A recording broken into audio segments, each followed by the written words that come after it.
follow up on the last point that Dr. Brockway made. Obviously, the treatment was done at the Meadows in Wickenburg, and the entire staff had the same reaction.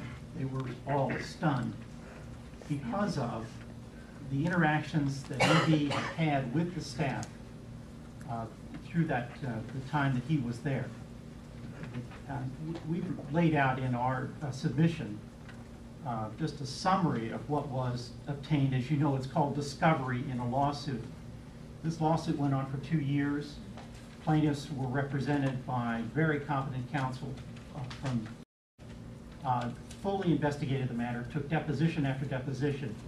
And based on all of that, the clear picture that emerged was that MB was forward-looking during his stay.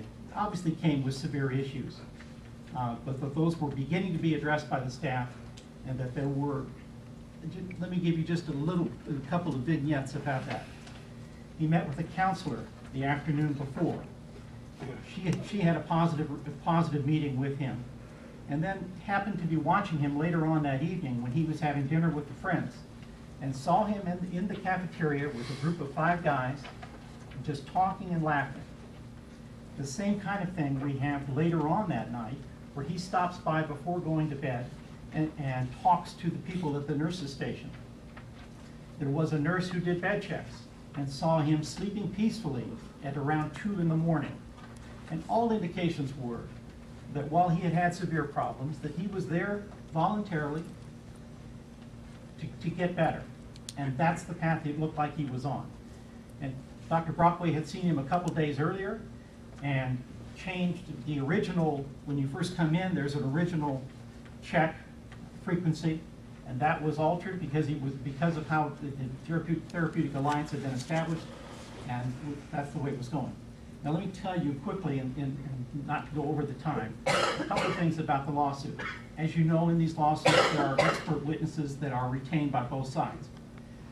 I will tell you that there were very well-respected experts from around the country in this case. Plaintiff had an expert from Harvard. Our expert was from Rush Medical Center in Chicago.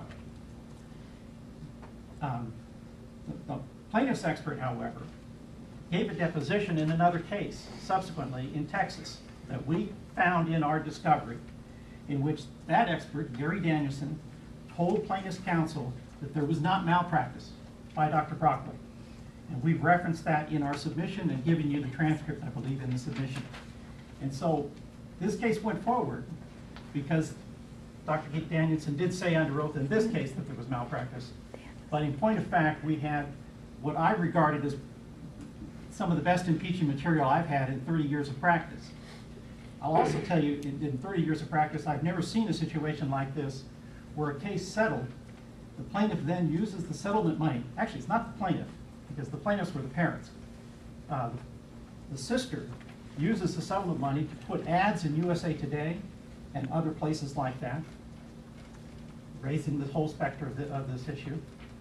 And that there now appears on YouTube video portions of depositions that were taken in this case, and a video of the inspection of the Meadows that are now on YouTube, which the complaining party has placed there. You know, as saddened as we are by the death, I think there's also a bit of sadness about the lack of going forward, about the family not dealing with the issue.